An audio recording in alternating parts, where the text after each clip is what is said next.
I can understand why he did it. You know, there's even Dylan is not immune to pressure from the marketplace and his record company and so on and so forth. You know, I mean, he's just made a bunch of records that haven't sold very well, and in some cases haven't even made the top 20 of the album charts. He's under pressure to do something about this, to make himself sound more contemporary. I mean, there is a collective midlife crisis in the middle of the 1980s that afflicts most, if not all, of the great performers who had emerged in the 1960s. I think partly it's because they are charting new waters. You know, rock and roll is still only a 30-year-old art form at this point.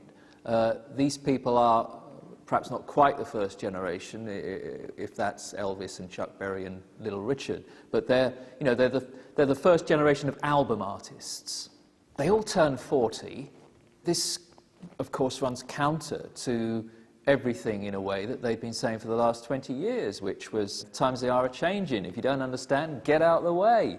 And they found it incredibly hard to deal with it. Dylan more than anybody, but you also see it in the work of Neil Young, Lou Reed, a whole number of them.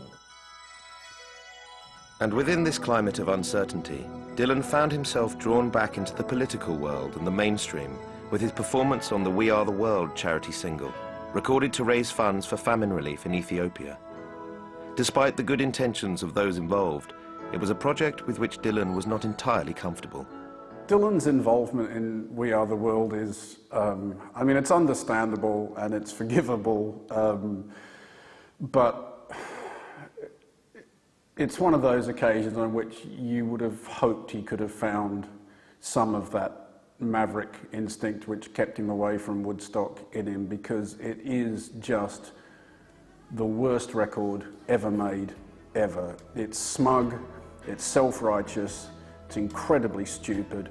It doesn't even make sense on its own terms. I mean, you would have thought Bob might have put his hand up when they got to the line about, you know, as God has shown us by turning stone to bread. You don't need to have seen Jesus in a Tucson hotel room to know that Matthew 4:4 explains that it was actually the devil who was offering to turn stone into bread to tempt Christ from his fast.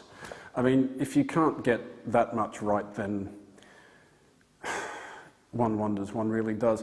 And, you know, aside from the fact that this absolutely appalling song polluted the world's airwaves inescapably for years, according to most reports, it raised £32 million, which is a lot of money, but if you break it down by the assorted millionaires who helped make it, it comes to 710,000 quid each. Now, I suspect there were people in that studio who were spending more annually on helicopter polish. They could just all have written a cheque. We are the children. We are the ones who make a brighter day. So let's start giving. Here's a toast to making. We're singing out all night. To make a better day. Well, by all accounts, I think Dylan loved doing the We Are the World thing. I mean, it's kind of almost like a day out for him or something. You know, he was surrounded by all these other people. It's just wonderful, the notion of Stevie Wonder teaching him how to sing like Dylan because he doesn't sound Dylan-esque enough, and he goes along with it. And he seems, you know, he seemed happy enough to fit in with what anybody wanted to do, and to even sing like himself. Dylan couldn't say no. I mean, he had invented pop as a protest form, and here you had, you know, however misconceived the song itself was, here you had the biggest intervention by popular music into global political affairs that we'd seen since the Vietnam War protests. So I think, you know, once Dylan was invited, he couldn't really say no, because the story then would have been, you know, Dylan snubs starving children in Africa or whatever. But it's quite clear when you watch the video, he's totally lost and doesn't quite know what he's doing there, and has to even be coached through his lines by Stevie Wonder. After your thing in modulation, Did somebody else sing it already on the track so I could hear it?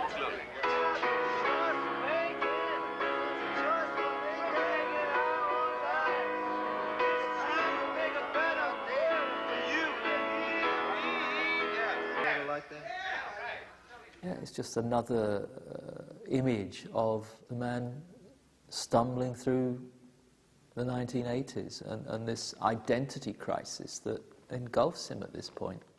And if Dylan had been uneasy during the recording of We Are the World, his appearance at the follow-up benefit concert Live Aid would mark the apex of his recent malaise.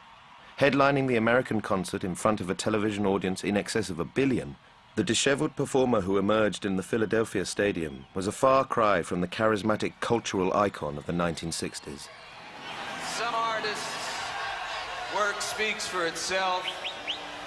Some artists' work speaks for his generation. It's my deep personal pleasure to present to you one of America's great voices of freedom. It can only be one man, the transcendent Bob Dylan. Well, Live Aid was supposed to be, the glittering highlight of Bob Dylan's career in a sense. I mean, he was almost been wheeled out as the great finale of Live Aid. The man that was the so-called spokesman of his generation, a phrase that Dylan, of course, always hated. But here he was topping Live Aid, and the original idea, which probably would have worked quite well, was for him to have sung along Blowing in the Wind with Peter, Paul and Mary, which would have worked marvellously well, both visually and with the backing vocals that they would have provided would have been fantastic. And of course the song would have summed up, the whole of the 60s and the whole hope that would be brought to Africa and salvation and all the rest of it. And what do we get? We get a stumbling Dylan coming out at the end with his two cohorts, Ronnie Wood and Keith Richards. And it was, it's one of the most shocking examples of an artist self-destructing before your eyes that's probably ever been seen.